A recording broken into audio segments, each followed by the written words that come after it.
Hi, everybody. It's David Wildstein. I'm the editor of the New Jersey Globe. I am joined by New Jersey's Chief Election Officer, Tahesha Way. She's the Lieutenant Governor of New Jersey and the Secretary of State. And wow, it doesn't seem like this long, but this is your seventh general election. Seventh.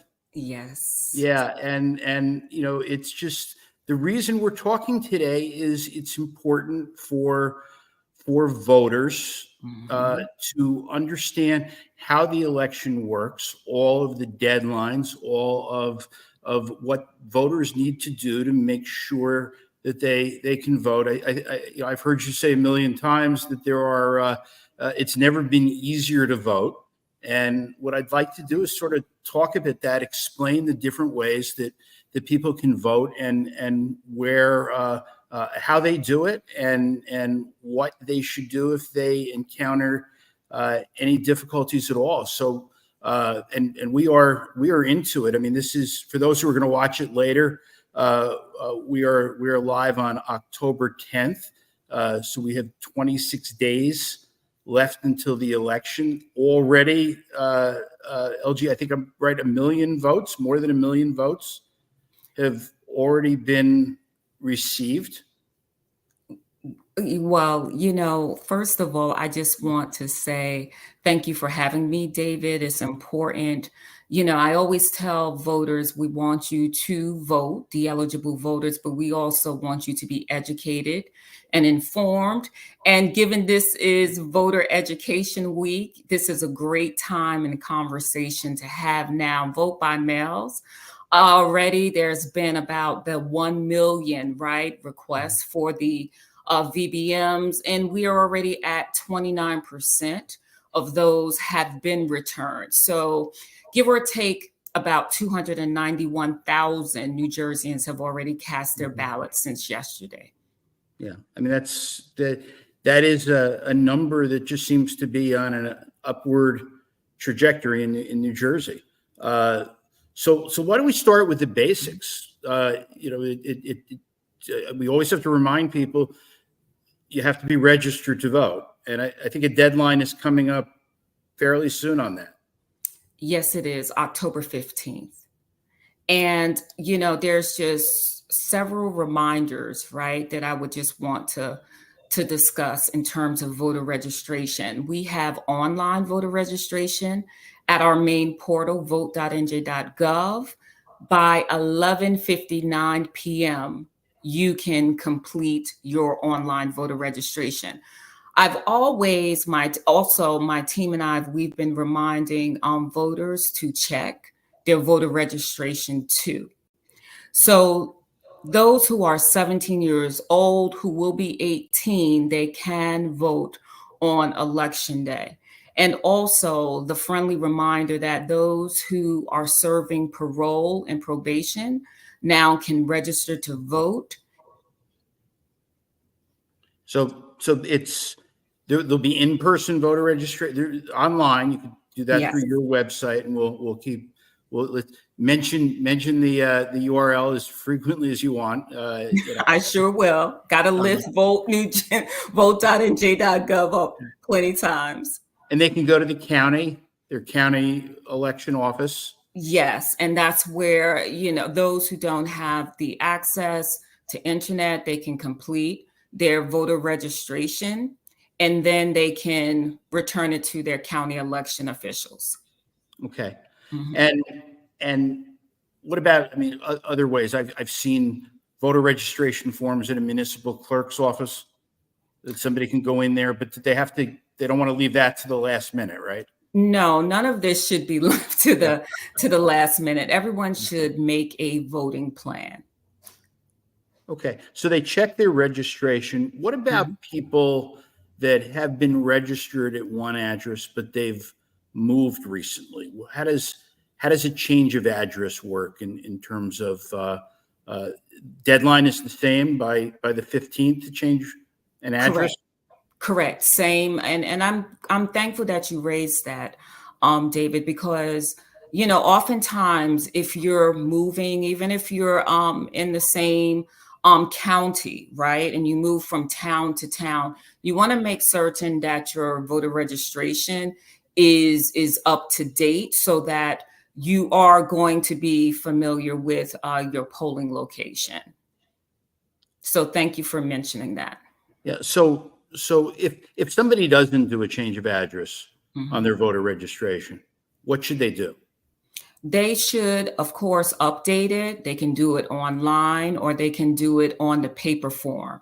And again, today is October the 10th. Let's not wait till October the 14th to decide to do all of this. No. We're urging voters to be very proactive instead of reactive and get it done now.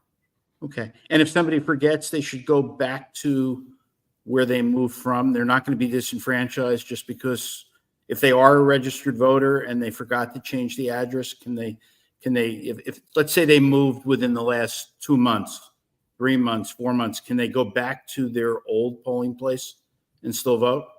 Well, then they'll potentially come across the issue of becoming a provisional voter. And, you know, provisional voting, I just want to put a pin in it just to tell voters that if you are requested to complete a provisional ballot at your polling location, that does not necessarily mean that your vote is not going to get counted. In these circumstances, we always ask our voters just to err on the side of caution, right? If you have moved, please contact your local county officials so that they then can walk you through the process. Okay, that's good advice. How does somebody that's not already on a list to get a vote by mail ballot, how should they say, I don't want to vote. I might not be around. I don't want to take any chances. How do they go about getting a vote by mail ballot? I'm going to lift up vote.nj.gov again. And that's where they can go to apply for vote by mail. They can print it up and the process will move forward. And, again, we all know that every election, not just this election, is important. So we want to make certain that if this is the case, if this is the route of choice, right, that we know, let's say November the 1st, we're going on a vacation. Why not make your application now? Okay. And once you vote, if you want to make sure that now there's 3 ways to return your way, right? So I'll let you tell me. I want to make that way. If I have it wrong, then you don't have to correct me. But well, thank you for showing me grace with this. I love it. In New Jersey, we have the 3 ways to vote, right? On election day, November 5th, polls open at 6 a.m. and they close at 8 p.m. Now, if you are online at 8 p.m., you should be allowed to vote, okay? And I also want to lift up that accommodations are made for voters with disabilities. Go to vote.nj.gov for your specific polling place, all right? And then we have in-person early voting, and we are seriously encouraging folk to vote early in person. I know that I take advantage of this option of voting because during election day, I visit polling locations, just checking in, right? And one of the easiest ways to make your voice heard, to cast your ballot, is in-person early voting. I know sometimes I will go vote and then I'll have my now 10-year-old daughter is in a library. So you know what? We'll go and get some library books at the same time. Now, the in-person early voting period for this cycle, general election, presidential, federal elections, it's a 9-day voting period. So it starts on October the 26th through November the 3rd. And the hours Monday through Saturday will always be 10 a.m. to 8 p.m.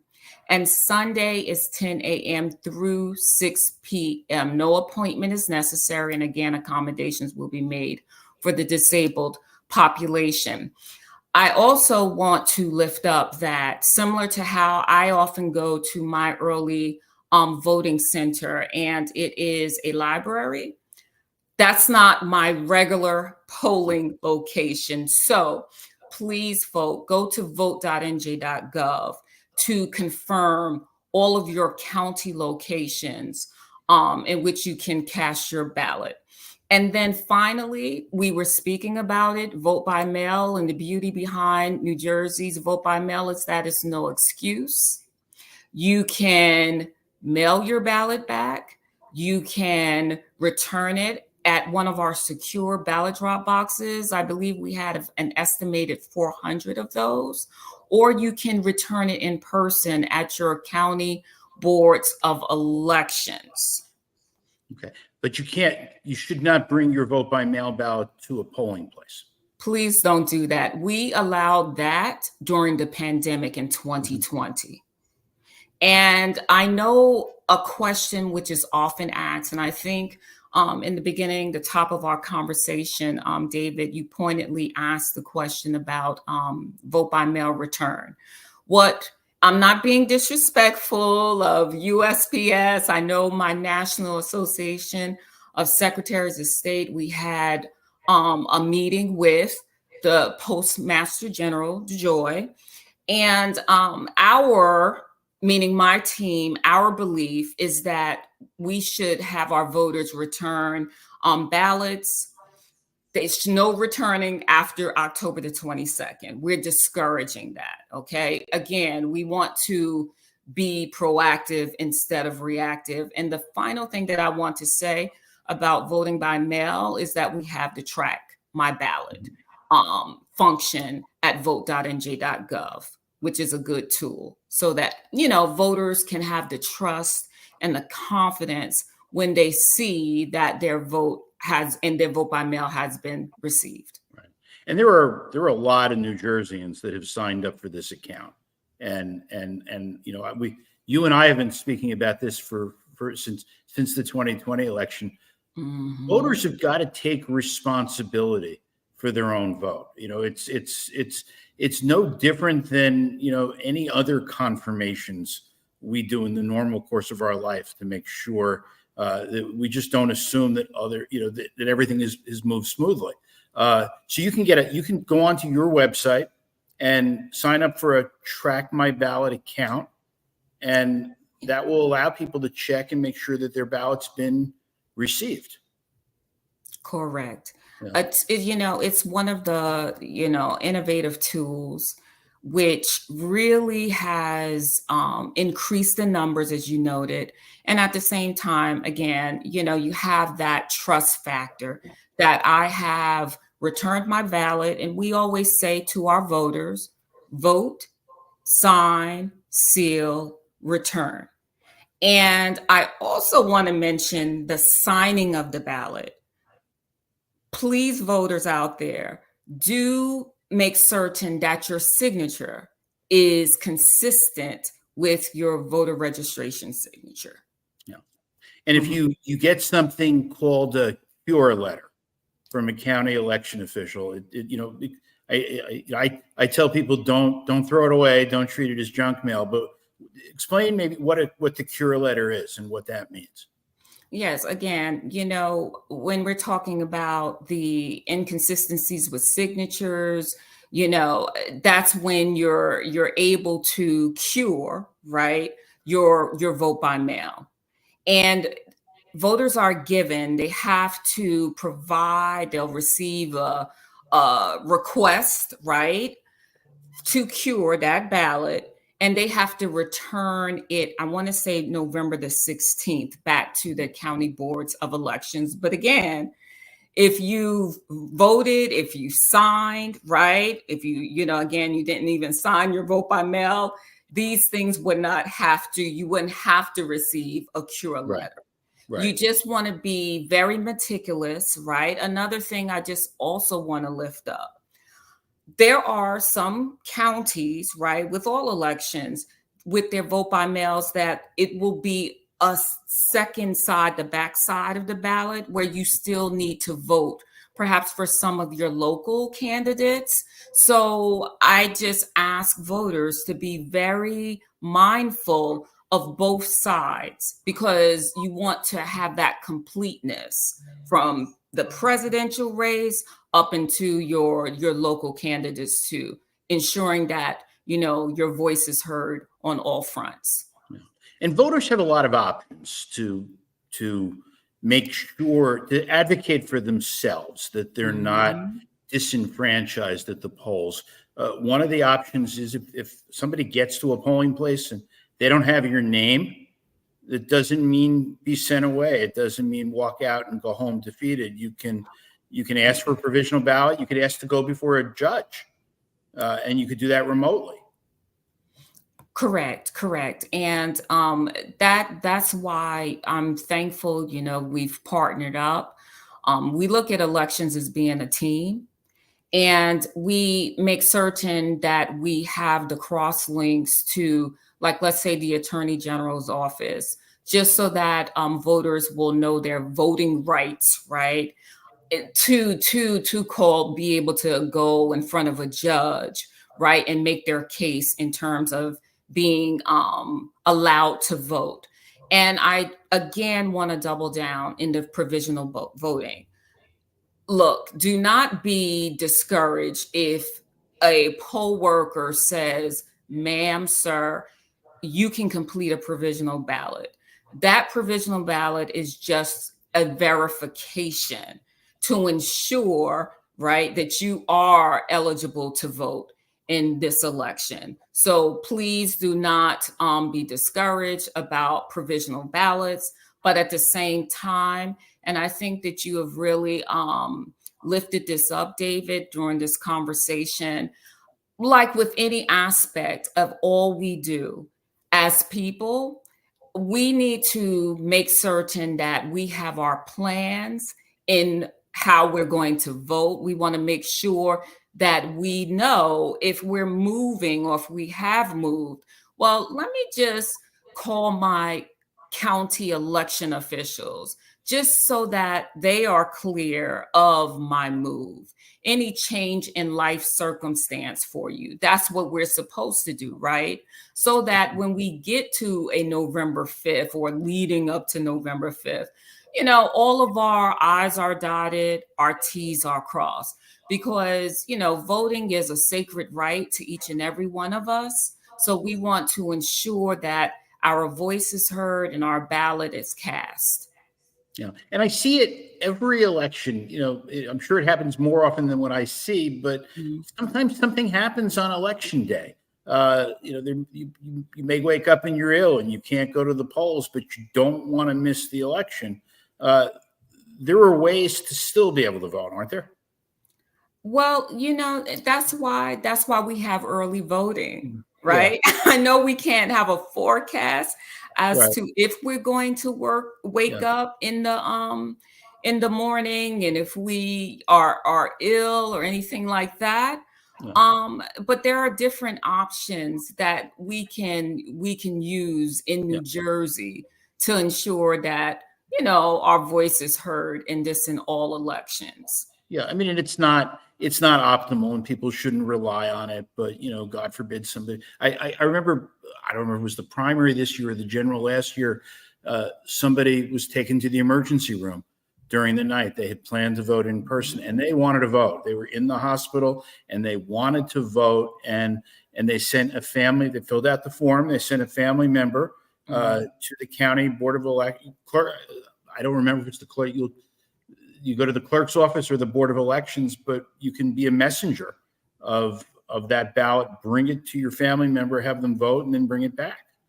Correct. And if they are returning these vote by mails, again, everything has to be done by 8 p.m. Right. on November 5th.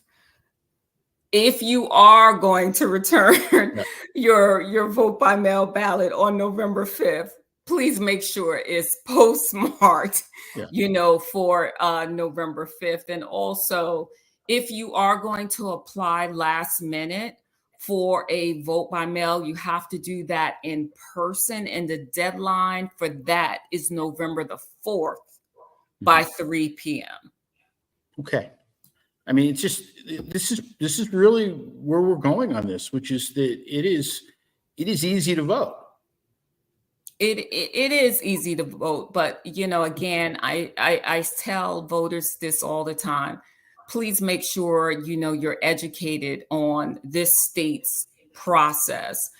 I know my team and we've rolled out various voter education tools, social media. We've tried to make it creative and fun. We have our Tuesday trivia series on Instagram, just so that it can be not only informational but engaging, so people can become more incentivized. For us, it was a joy in 2020 witnessing the historic turnout in New Jersey, and also knowing that we led the nation in youth voter turnout.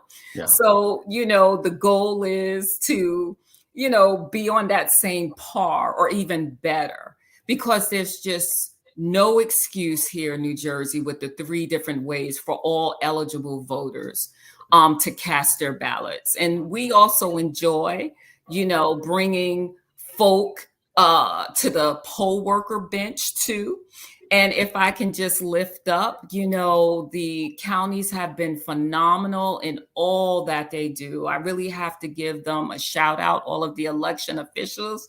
They work 365 days a year, 24/7, right? But, at this time, they're still, recruiting poll workers. And if you're out there, you want to witness democracy, make an impact in your community. I know general election day is $300, right? You can make. And then on an early voting period, it's about $21 an hour. So please go to pollworker.nj.gov. New Jersey is proud in that we have historically the longest consecutive serving poll worker. She's not here with us anymore, but I still sing the praises of Laura Wooten. She has been such an inspiration to me. I got to know her prior to her passing, and she really helped further, my passion for engagement of our voters. Okay. And voters should, voters just need to know what their rights are. They shouldn't be frightened away from the polls. And again, you said it earlier. If you're online by 8 o'clock on election day, it doesn't matter if the line is 3 hours long. You're going to be able to vote. And don't go home. So true. So true. And they will, they will not close your polling place. There was an issue that I read about recently about poll workers' safety, and legislation in Congress that might address that. Is there? What's the issue with that? Are poll workers in any danger in New Jersey? I'm thankful, that there's the focus on the need to protect poll workers, right? Because they're standing up our democracy, and they're making sure that we all are able to vote. And in my humble opinion, no one should ever be facing any election threats, right? Now, in New Jersey, I'd spoken about this, how we work as a team in partnership with state police, right? Our homeland security folk, led by my colleague, Lori Durand. And then we have our federal folk, right? That we are in partnership and lockstep with. I'm talking about U.S. Homeland Security. I'm talking about the U.S. Attorney General's Office, FBI. I just saw them several weeks ago. Just to ensure that our poll workers, our election workers are protected, thankfully. Here in New Jersey, knocking on some wood and all that good stuff, we are not hearing, all of the fearful concerns that, you can hear about in our other parts of the country with other of my colleagues. But I tell you, we're always, laser focused on safeguarding the integrity, right, of our infrastructure and our people, election workers, and of course, the voters. Great. So it's just to sum in, I appreciate your time, and I don't want to go over, what I told your staff that we would talk, but if somebody has any questions, let's just keep repeating that your web address, and I remember on your website is a list of county election officials that they can call, and there's a hotline number that you could call and get connected to your county. So maybe if you could just give out that information to people, and we're going to keep this up on our site and on social media, and it's just, I appreciate so much that voters take this interest and encourage everybody, regardless of who you're voting for in this election, don't miss it. And I say this, and sometimes, Lieutenant Governor, I get in some trouble for this, but I'm old and I've been doing this a long time, and I'm not unaccustomed to trouble. But to me, if you don't vote, you lose some of the ground to be able to complain about what elected officials do in the future. You're absolutely correct. Yeah. And, I've enjoyed this conversation, David. And again, thank you so much for having me on. It's all about having the information, right, on the process of voting. Sometimes folk think, it's a simple process, which, it really is. However, you want to still be able to know all of the different ways to vote and the parameters around that. So vote.nj.gov, that's the magic portal, and also 877-NJ voter, right, where folk can call, from the start of the morning on up. We're there for our voters. We have a team of volunteers who, of course, are answering the phones, making sure that our voters know all of the specifics that they need to safely, securely, and freely cast their ballots. So thank you again for having me. Thank you, Lieutenant Governor, Secretary of State Tahesha Way. It's always a pleasure to speak to you, and thanks for doing this today. Likewise, thank you. Thank you. All righty.